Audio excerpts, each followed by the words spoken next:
about it. All right. Well, we'll go ahead and just kick it off here. We got Jim Cotter leading it off, Jeremy on deck, Joey in the hole. So go ahead, Big Jim. Hey, George. Hope you're doing well. What was your initial thoughts about being back on the turf at Memorial Stadium for your first couple practices after being here as a player? It was kind of surreal. I mean, I got out there early, walked around because I haven't really been in the stadium much since, my last home game on senior night in '98. But it's exciting. It's exciting to be back. You memorize what you remember when, Dana used to knock me out when I was on the scout team and things like that. So it's been really cool. I'm excited to be back. I'm excited to help build the program and excited to do my part. Thanks. Appreciate it.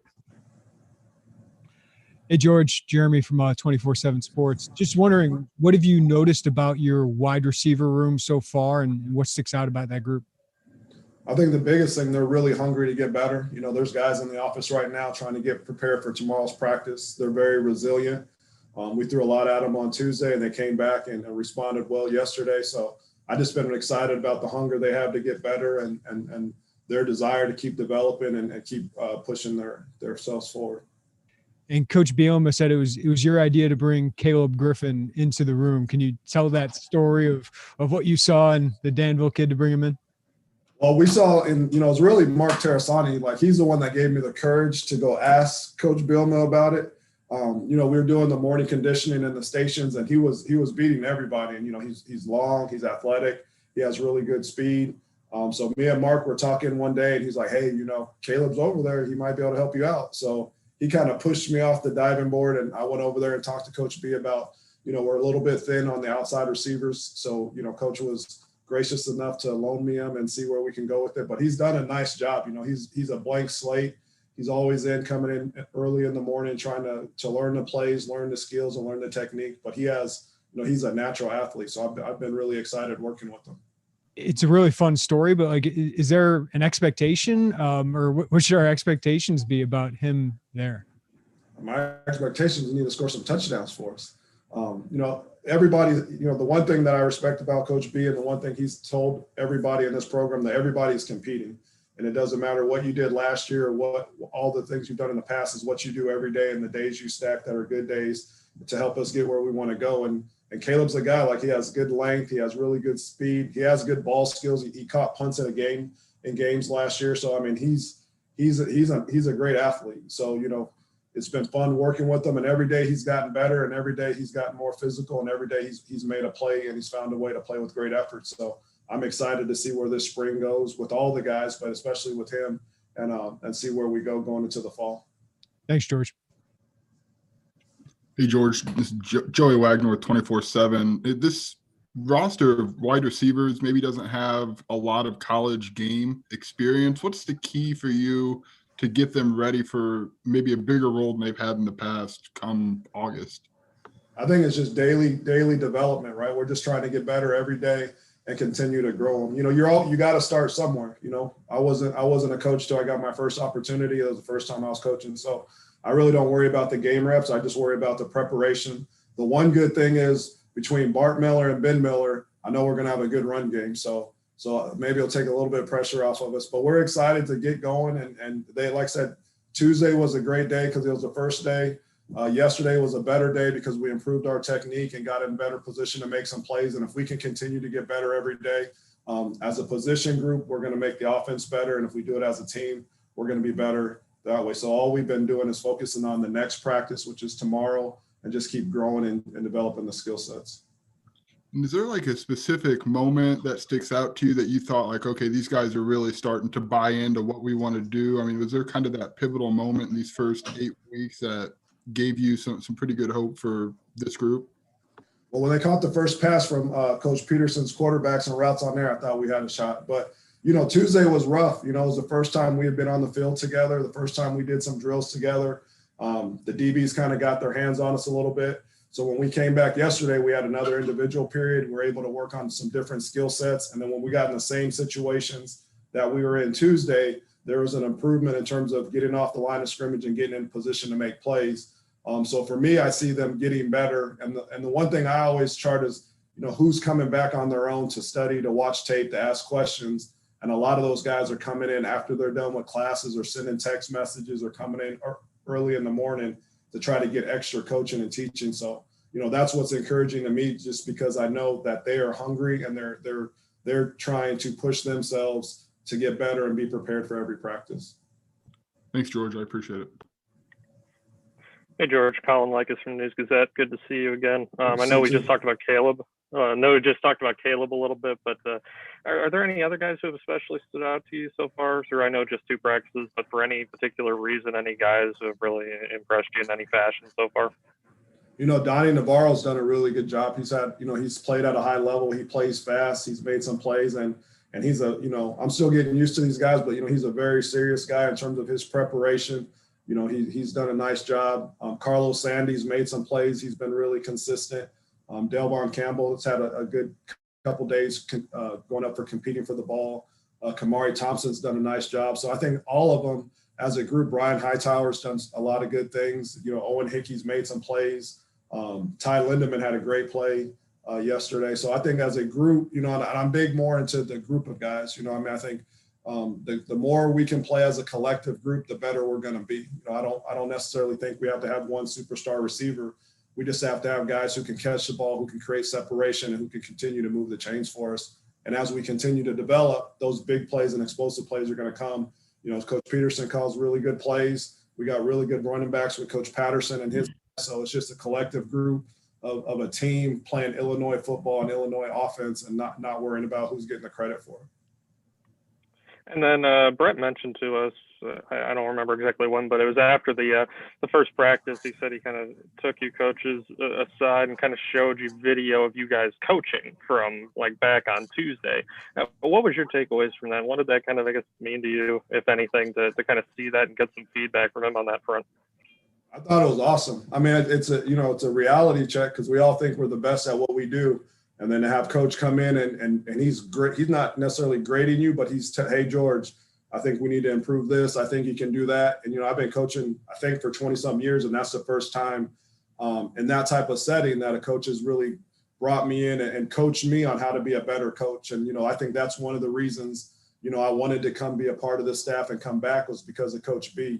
He told me when I decided to come that he was going to make me a better coach. And daily, he's made me a better coach. And that was just one more instance where I had been doing drills for so long that you kind of just do the drill. And he was like, hey, have you ever thought about doing it this way? And I hadn't. And I was like, you know what, that's a great idea. And the next day we did it, and it actually made that practice or that individual period better. So I think that's the one thing. We have a dynamic staff, whether it's our defensive staff, offensive staff, our special team staff. And the one thing that I've been the most impressed with is every day you're learning from someone else across the ball, like Kevin Kane, J-Mo talking about pass release rushes and stuff like that. So every day I feel like I'm growing and stretching, because I'm around guys who are challenging me to think outside the box or challenging me to improve my coaching techniques. Thank you, George. Hi, Coach. Doug Bouchon from Rivals. It seems like, on paper, the wide receiver room is a little thin. Now, you mentioned that yourself just now. Has there been a discussion among the staff about how to kind of bolster that group, whether it's going into the transfer portal or moving players around from other positions?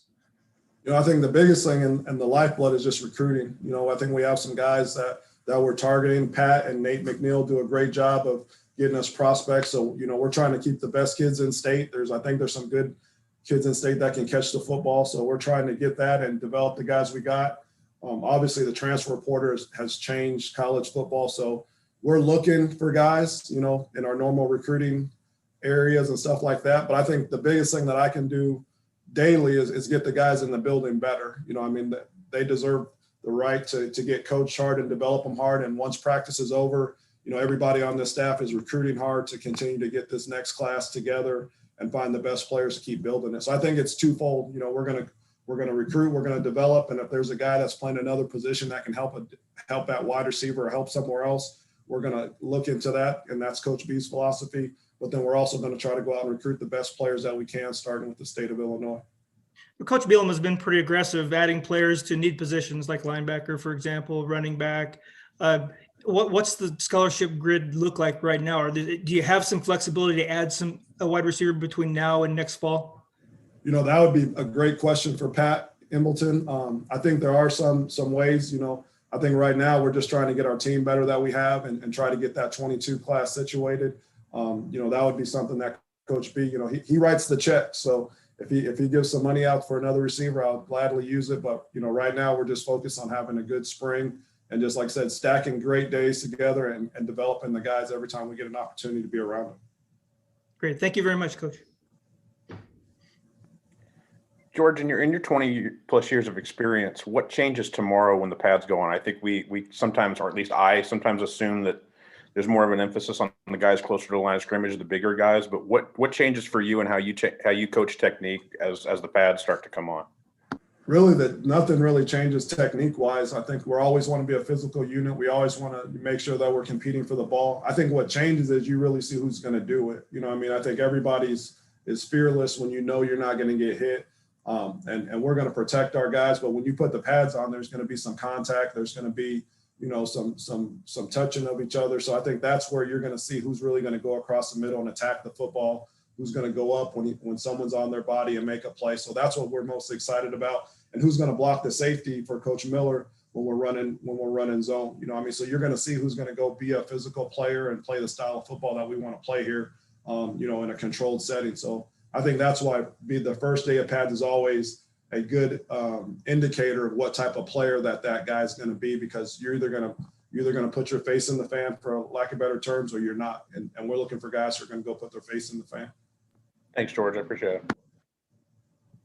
Hey, George, if I could follow up on Caleb, only because there's just not a lot of kickers. I don't think in Division I football that also have a wide receiver distinction next to their name. Do you remember the first time you kind of saw him, and did you know a lot about him? I mean, it's just such a unique kind of position that he's in. No, I didn't really I was spinning. I was trying to figure out by jersey number who guys were. I just kept seeing them beat everybody. I'm like, who is that? And then, obviously Coach B's talked about him, but the more you talk about him, the more I'm finding out he was an elite soccer player. I think he has a brother that plays basketball at Colorado State. I just heard he has a sister that kicks. So obviously, he comes from a very athletic family. We're actually had an outing, and I was like, hey, can you catch the football? I know you're fast and all that, but can you catch? So he came in the indoor one night, and he videotaped himself running routes, and he looked good. I was like, okay, I can sleep better at night. But, if you talk to him, he's an athlete, and he carries himself like an athlete. Just getting to know him, he's not a guy that he wants to be put in a box. He wants to help us win games and whatever that is. But he's pretty skilled. It's not a gimmick or anything like that. He's a very skilled player, kicking the ball, catching the ball. So I'm really, really excited to continue to work with him, just because he's just a blank slate. But he's 6'3", he has great size, and he has really good speed. So that's the coach's dream right now. Now, don't hold me to it if he doesn't end up being an All-American, but I am excited to work with them and see how far we can take this. And I wanted to follow up with you. You talked about getting to that first practice a little early and kind of soaking in being back inside the stadium. And you had talked a lot about what it means to you to come home when we talked to you the first time. Can you walk me into a little bit about what those emotions were, both that day and maybe even Monday night, kind of knowing that this was finally going to happen on Tuesday morning? What did all that mean to you when it was really real and in front of you? I mean, Monday night was short. I woke up at 3:30. I woke up okay, where's my whistle at? And then I had to come in and find a whistle. But, the first thing that when I walked into the stadium, to be honest with you, the first thing I thought about was Steve Willis. That's a friend of mine that, rests his soul and all those things. But that was the guy I thought about. I thought about Asim Plez and Danny Clark when they're on scout team and they're down there getting us hyped up for the games and stuff like that. So it was a rush of emotions. That was kind of odd because I never really felt it, but you have flashbacks of just moments on the field and experiences on the field. So it was special. I think I said a lot, I owe a lot to the University of Illinois because it's helped me be the person that I am. And when I came back, it's personal for me to do everything I can daily to help us get where we want to get to, and it's not just about me or one person, but I feel like my blood is in the bricks, and I want to help us get to where we want to go. So, every day that I'm on that turf, I understand the history, the experiences from me being on that turf and the different guys that have played next to me on that turf. So I want to make those guys proud. I want to make the state of Illinois proud. And I think as a staff, we all want to do those things too. Thanks, George. Hey, just to clear up, Caleb, so he had a teammate from Danville who plays at Colorado State, Kendall Moore was a teammate for him, but Caleb was a four-sport guy at Danville. He was a baseball, soccer, football, basketball. He was a captain on the basketball team that Kendall played on as well. So, and his sister kicks. That's the other, yeah. Just to clear that. All right. Anything else for George? All right. Thank you, Coach. Appreciate it. Awesome. Appreciate it, guys. Have a great day. Thanks, George. Thanks, George. All right. We got Coach Kane coming in here momentarily. I'm pretty sure that since boys soccer and football are played during the same time of the year, he had to work out some kind of a combination there of being able to do both. Where's Chad Dare when you need him? Right. I'm sure he's got all the detail. Earl was on that basketball team along with Caleb and Kendall Moore. That was just along with Tevin Smith. Tevin Smith, who's a senior this year, who's going to be a Division I. They had a pretty good group. That was pre-offensive line, Julian Pearl, I think. Yeah, pre-offensive line. That was a lot of LBs ago with him, no doubt. Hi, Coach. Hey, everybody. What's going on? Thanks for joining us today. We'll go ahead and get started here with who's our leadoff here with Jeremy. Jeremy, we'll let you lead off and then on down the line. Hey, Kevin. Hope you're well, man. Appreciate it, man. Yeah, so I know it's defensive ends are basically switching to outside linebackers, but can you just give us a job description of what outside linebackers need to do in this defense and what you need out of these players?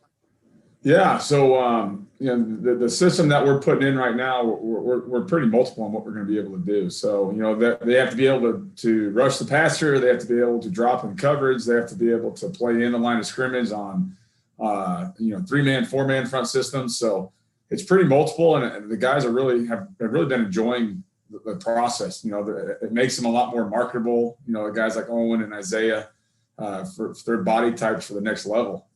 So they've kind of dove into it and bought into what we're doing and having some fun with it. So, but yeah, so it's very detailed as far as, all right, they have to drop, they got to rush, they got to play the run, they got to drop, play the pass. So it's been a lot of fun teaching it to these guys.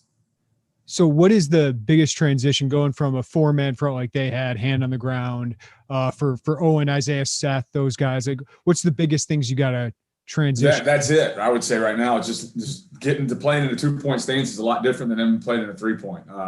So it's taken some time to get them to get used to the footwork, the fundamentals of stepping with this foot rather than this foot. And, so like they're getting better day by day by day. And I think they're enjoying it. They can see a lot more standing up rather than putting their hand on the ground. So that's been the biggest, hurdle I would say thus far is just getting them comfortable standing on 2 feet rather than on a 3-point. Thanks, Kevin. Yeah. Hey, Coach Kane, how are you doing? You've talked a little bit about what their responsibilities are going to be with Owen and Seth and Isaiah, but what have you kind of seen from them, I guess, in these first couple of days outside of the basic fundamentals of stepping with the right foot first, like you said? Yeah, I think, the big thing is especially with Owen and Isaiah is they're older guys and they're just natural leaders. Watching Owen take control and teach young guys certain things has been awesome. If I'm out there coaching one guy, I look back and I see Owen grabbing a Seth or a Cooper Davis and kind of using his hands and teaching, it's like this, it's like this. And, I really think that they're buying in that leadership role and that teaching role, and that's been to me, these guys are intelligent football players that want to be really good, and seeing them articulate that to their teammates has been awesome. And I think it's going to carry over to the younger generations when they get to that point of being the older guys to keep teaching the younger generations. And I think we're like with what we're trying to do here with Coach B is we're building, we're stacking days. And as we continue to build this thing, that's what you want to see. You're going to play your best football as a senior, and you see these seniors teaching these younger guys kind of the ins and outs of the position, the techniques, and just how to play the game. How important is it that these guys are teaching the younger players from just like a football standpoint, not like a greater macro program standpoint, as they're learning something totally new? It's great. I mean, there's certain fundamentals. I've coached linebackers, I've coached safeties, I've worked with the D line before in my past, but there's certain things that they like to do and they have a better knowledge of than shoot I do sometimes. So they're teaching them certain things. Hey, do it like this, and I think that's awesome. And they're still learning, and that's been some things again I've been most impressed with is how quickly these guys are grasping the concepts that we're doing. Like they are very smart individuals, and they've been able to. We're only 2 practices in, but tomorrow we put full pads on. We'll see what it looks like when we're actually striking some people. But they've been very, very great as far as learning this defense and the techniques that we want to learn. And since they got that down, then teach these young guys what to do. Hey, Kevin, good to see you. Those 5 guys who are listed as OLBs, can you kind of take us through the process of how those guys were kind of selected to make that transition from being listed as defensive linemen to moving into more of the outside linebacker role? What went into it for you and anybody else who kind of helped make that decision, I guess? Yeah. So when we first got here, we watched all of our guys from last year's season, and as we kind of got hired here, and Coach B that was very strategic in what we did with our players right when we got here. Tank and all of his staff got his guys for the first, I believe it was the first 4 weeks of the 8-week cycle. And, Coach Walters and Coach Boo, all of us were able to, Coach Jameson and Coach Henry, were able to kind of watch and see how these guys were moving and putting those 2 things together, the film and watching them live, we kind of got an idea of, all right, these guys can play this position. These guys could potentially play this position. And then now it's just kind of piecing it together. And there's probably still maybe moves throughout the course of spring as we see guys with certain skill sets that may fit this position better than that position. So it's not done yet. Every day it's kind of a new journey as far as what we're going to be able to see. But that's kind of been the process so far. So we saw on film, we saw them live. We're saying, okay, this is what we're going to do on defense. All right, this guy looks good in this position, and so on and so forth. And then Owen mentioned to us yesterday that you're kind of he described you as kind of like a high energy guy. You bring a lot of energy to the position group. But what has been your kind of approach maybe on that front with the attitude and the mentality you're bringing to those practices? Yeah, everybody has their own way of doing things. I kind of read the room as far as what type of coaches that we do have, and Coach Walters is a very smart, strategic man, energetic, likes to have fun with the guys. Coach Boo's the same way, and I bring Coach Henry's loud and energetic. So we have a pretty high energy staff, I think, as well, and with the outside backers and the D line with Coach Jameson, we work a lot hand in hand doing certain things. And Coach Jamo is like very, very by the book guy, and gets a lot out of him. So he's the yin and I'm the yang. I'm the high energy guy that kind of boasts around and I just want these guys to know that, like, when we work, we're going to work, and when we play, we're going to have some fun. And whether it's running on the field with a little high energy, having a little excitement, and then when they make a play, you're going to have a great celebration with it. Or if they screw up, you're definitely going to let them know about it. But that's just who I am. I'm going to be the same guy every day. I'm going to have that quirkiness about me, and I think the guys have enjoyed it so far. And as long as you're consistent, I think they got to respect that. Thanks, Kevin. Hi, Coach Kane. Just to clarify something you've already been asked a few times already, is this position that these 5 guys moved from DN to outside linebacker, is there a particular terminology that you use for that position, a certain moniker that you put on it? Is it a hybrid or a rush linebacker position? No, I mean, it's just strictly, they're going to be outside backers. They're the outside part of our core right now, and there's certain skill sets that we're looking for. They have to be able to rush the passer. They have to be able to play in space, and they still have to be stout enough to stop the run. So, I mean, we'll come up with some fun names along the way. They got to earn that right, though. I mean, if you want to be called something as a unit, obviously we have certain positions, like we call this guy the Buck and this guy the Fox, but as a unit, we'll come up with a fun name for them as they go out and earn it. I assume you want these guys to be good edge rushers. Illinois has not been real strong rushing the passer the last few years. I know it's limited viewing, but what have you seen from them so far as far as speed coming off the edge?